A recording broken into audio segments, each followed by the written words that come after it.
coaching. Kuno coaching. Well, hello everybody, and welcome to the Burnout podcast with me, Marie Oldfield, and today's guest, Tony Martinetti. Have I said that right, Tony? You sure did. Thank you so much. It's a pleasure to have you here. I'm looking forward to our episode today because there's so much to get through. Do you want to kind of start by giving our listeners a bit of background as to who you are and how you got where you are? Absolutely. So first of all, thank you for having me on, Marie. This is great. And just a little background as to who I am now and how did I get here? So right now I'm a coach, advisor. I do host a podcast, an author, many things. I wear many hats, but the thing about who I am now is that I wouldn't have gotten here if I hadn't taken that moment to question how I was showing up. I spent about 25 years in the corporate world where I was playing a role as a biotech finance and strategy professional in industry. And it was great, but there was something missing. I kept on saying, well, what is it that I really want for myself? And why do I keep on just pushing on to become this finance expert or what have you? And eventually came to a point where I was burning myself out, trying to do this thing that, was really not who I am. And I stopped doing that because I was really, at this place of being detrimental to my health, and even to this place where I was really dark and feeling like, I had lost meaning and hope for what I was doing with my life. And I decided to turn things around and connect to, what is it that I really, really want for myself? To ask those questions that are really important. I often say that, well, my tagline is inspiration through honest conversation. And I had to start having honest conversations with myself, as funny as that may sound. And through those conversations, I realized that my purpose is much deeper than what I was doing at the time. I needed to jump out and do things that were connected with helping other people to be more honest with themselves, to be more true to what they want in the world. And that's what led me down this path of becoming a coach and advisor, and just getting people to not limit themselves to one box that they're living in, because that's what I was doing most of my life. So this is a really big area, actually, because when we say have an honest conversation, how easy is it to actually get that to work? Yeah, it's not easy. And I think that's why it's good to have somebody who's on the journey, maybe a coach or someone who you trust, who can hold you accountable to really, push into that space of, have you really been honest to question, what do you want? Who do you really want to be? What contribution do you really want to make in life? And don't just look at the success as society defines it. One of the things that I tapped into, I wrote a book called Climbing the Right Mountain, which is all about, this mountain we're climbing in life, where we say, now I've gotten to this place based on what everyone said I should want, but I may not want this anymore. And I don't like the view I see. So I often tell people you have to define success on your own terms, not based on what everyone else thinks it looks like. And ultimately, taking that step back and having people challenge you, hold you accountable, a coach, a mentor, somebody to ask you, hey, really, are you being honest with yourself about what you want, and not what other people want for you? That's really difficult, actually, because we all spend most of our life doing what we're kind of told to do or what we think we should do, and actually to try and break out of that mindset and to be honest and say, well, actually that's not what I want and I want to do something completely different. It's not even just like saying I'm doing something in engineering and I want to do something in art. It's even more fundamental than that, to be able to kind of line up with your own personal values. How can you start to take that journey if it's something that you're thinking about doing? Yeah, I think one of the first things you can do is do some, I call it cultural anthropology. You look back and kind of dig into your past, start to really dig past the layers of what's on the surface, because on the surface, you may be saying to yourself well, I'm a mother or I'm a father, and, I take care of people. But, underneath it all, what is it that you were wired for when you first started to, grow up in your early days? What were the things that you connected to? For me, I was an artist as a child, and I stuffed that down because I was like, well, I can't do much with that. A lot of the well-meaning adults in my life would continue to say, well, do something that's going to make a living because you don't want to be struggling. They don't want to see you struggle. But in reality, because that was kind of programmed into me early on, it had me in this place of saying, well, I can't be who I truly am. And when you go and do that digging in, the archaeology into this process of understanding yourself, you can find some of the true values and where they come from, the core values of who you are, and find out what it is about you that you want to be true, that you want to have on the surface, so that you can then look into the future and understand, what in the future do I want to connect to that I can use these newfound understandings to tap into? Who do I want to be based on this new learning? And then I can act in the present. So it's like a time traveling that you need to tap into. And when you say success as well, I mean, that's a word that's got so much meaning to it. How do we kind of, because again, we're told what success looks like, and often it's attached to money. So how can we kind of then say, well, I'm not really bothered about earning about too much money. I just want to do this and I want to be happy. And that's, a bigger Yeah. thing to me. Is it difficult for people to move away from those kind of preset notions of what success is towards something that is more suitable for themselves? Absolutely. You're listening to the Kuinua podcast. If you want to ask a question to our experts, just go to kuinuacoaching.com and you will find the link to the podcast where you can leave us a voice message or send us an email, and we will ask your question direct to the expert. That's kuinuacoaching.com. Kuinua Coaching is set up to offer mentoring, coaching and courses in leadership, negotiation and soft skills. If you're interested in finding out more about what Kuinua Coaching has to offer you, you can get in touch via Facebook, Instagram. You can type Kuinua into Google. You can email us on kuinuacoaching@gmail.com or go to our website at kuinuacoaching.com. That's kuinuacoaching.com. Absolutely. It's one of the hardest things we can do, because we have a barrage of influences coming at us from all angles. I mean, think about social media. My gosh, it's crazy all the things we see of what, the people coming, walking around with flashy cars, flashy clothes, all these the flashiness. But what we don't see underneath it all is, who are they? Who are they really? And how do they get there? And what do they care about underneath that all? And what we need to understand for ourselves is we need to turn it around and say, who am I and who do I want to be? And how can I kind of block out some of those influences, instead focus on how can I take my journey to the next level, compare myself against myself. And I love also tapping into this idea of the gap and the gain thinking, which really is powerful, which is when you think about like what I don't have and what I need to get to the place that I want to go to, you're always going to be losing because you're always feeling like I'm missing something. But when you think back and you think about what you've gained to this place, where you are today, you can use that as the fuel to move forward and say, like, all I need to do is to take one step further from where I was, and realize that every time I take a step, I'm gaining from that one place. And it gives you momentum, as opposed to feeling like I'm always lacking. I think that's an important point that you raise as well, kind of constantly comparing against a false mirror, because a lot of these people that are maybe influencers or celebrities, we don't actually know them. And quite a few of them, we've seen a lot of suicides in the last few years. We've seen people that are very unhappy. We've seen people in drug rehab, alcohol rehab.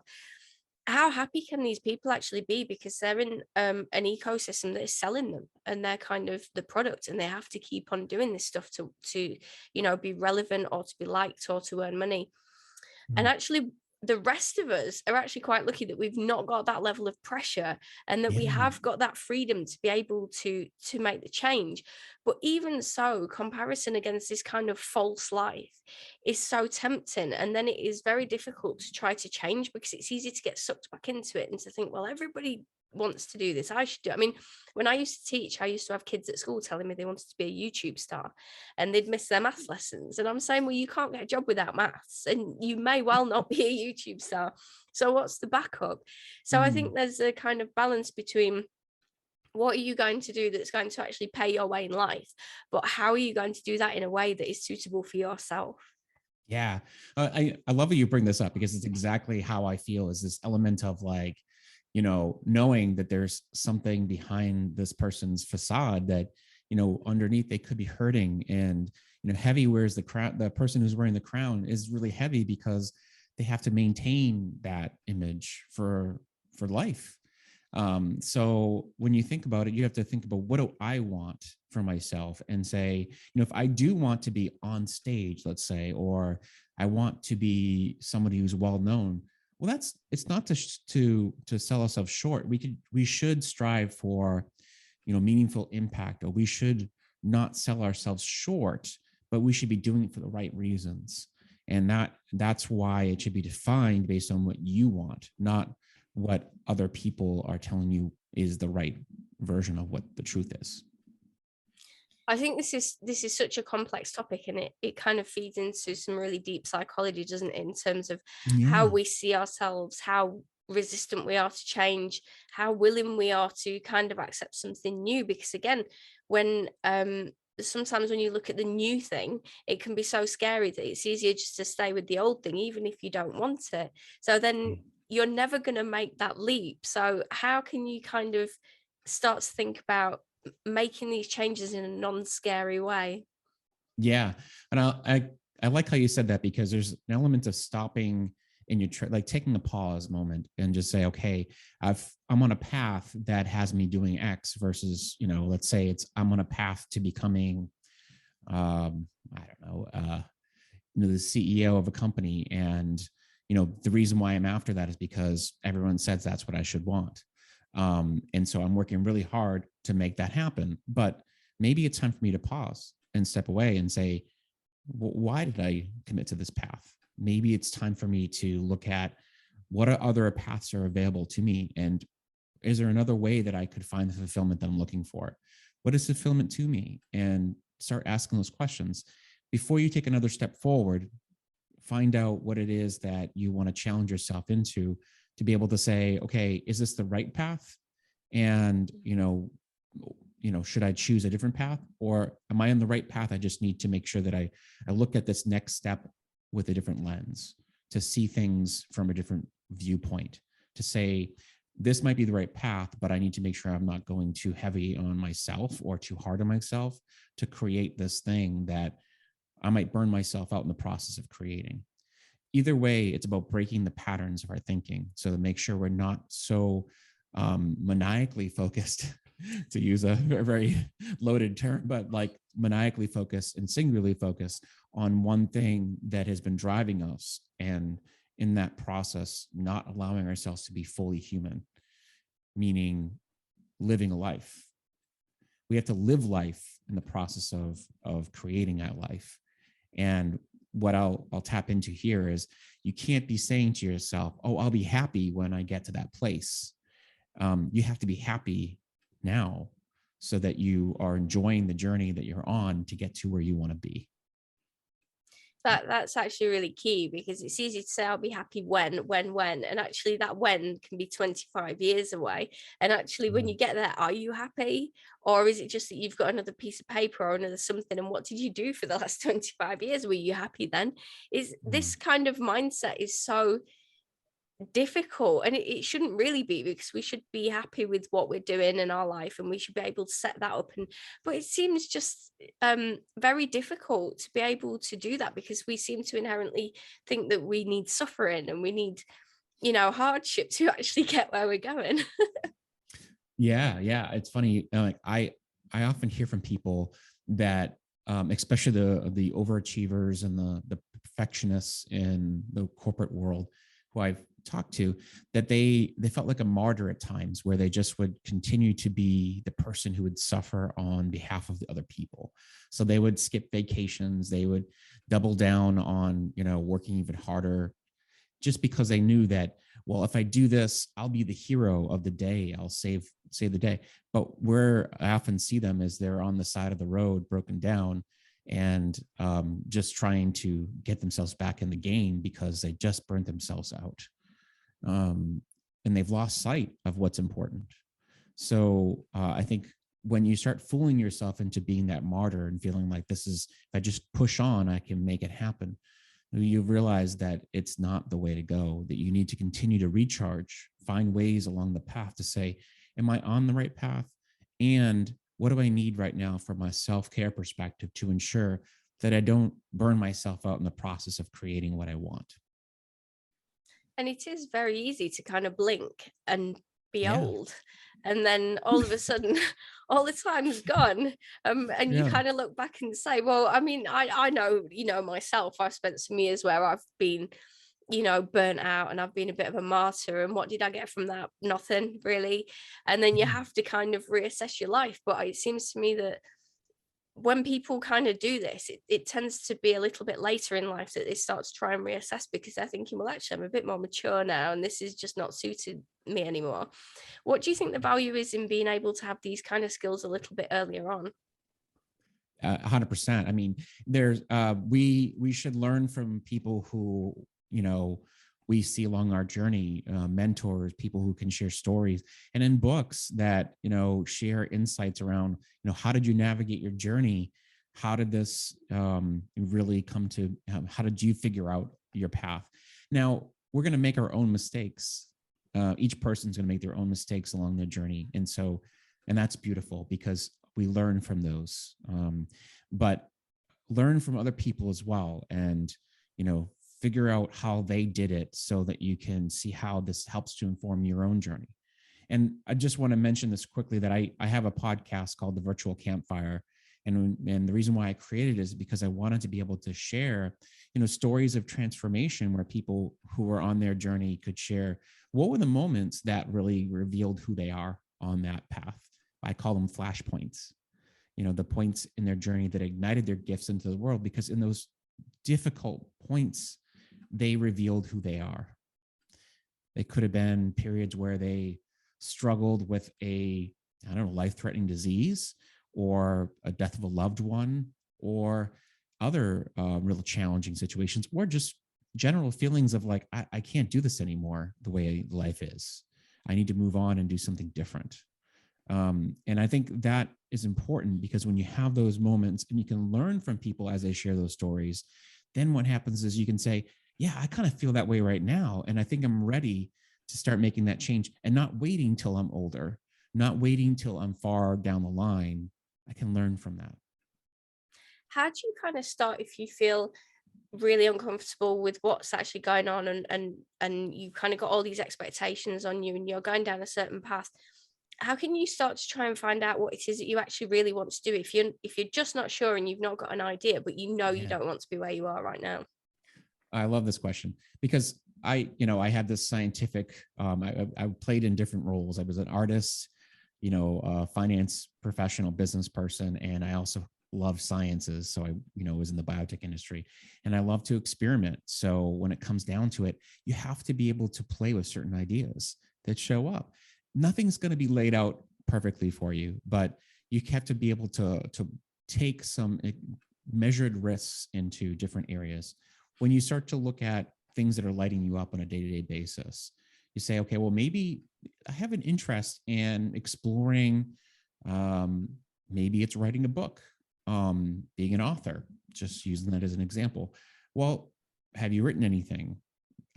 If writing itself is something that intrigues you, start writing. And you don't have to quit your day job to do that. You can start playing with that idea.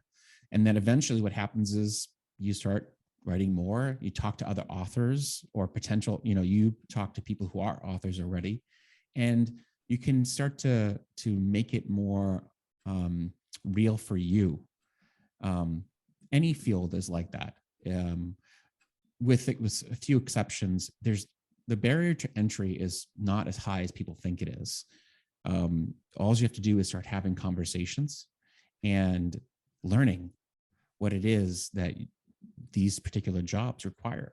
and what you need, where the gaps are between where you are and where you want to go.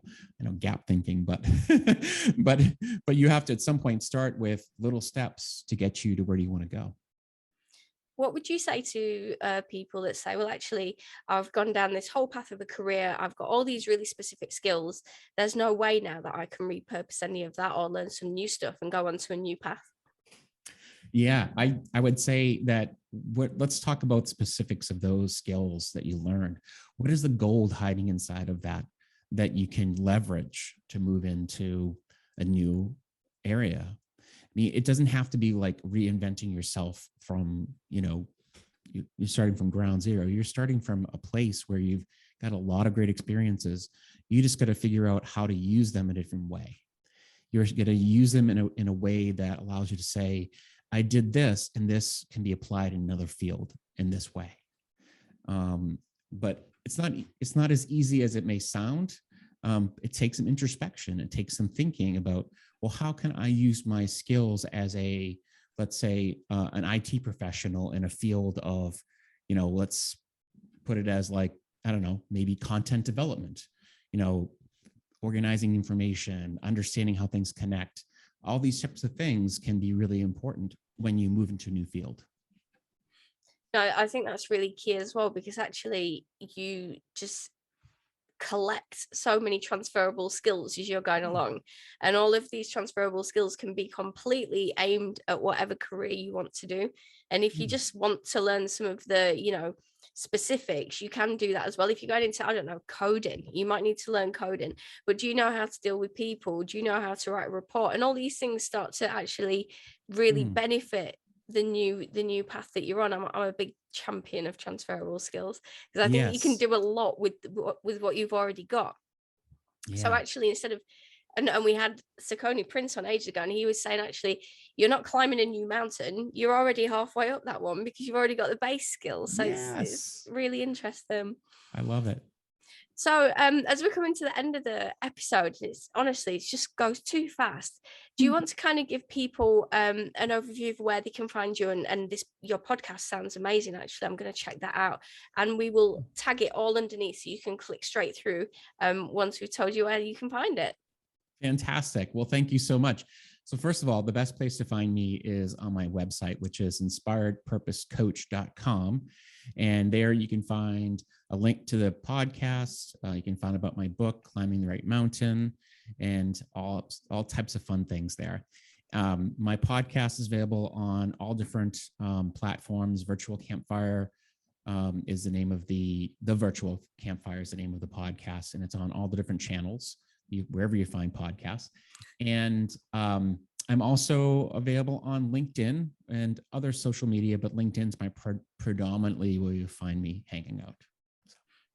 Well, thank you so much for coming on the episode today. It's been an absolute, really quick, brief, scarper through everything, but it's fascinating. The same here. Thank you so much for having me on. It's a lot of fun. You've been watching on YouTube or listening on an audio platform to the Kuno podcast. If you like what you're hearing, then don't forget to subscribe so you don't miss any amazing content, and don't forget to leave us a review.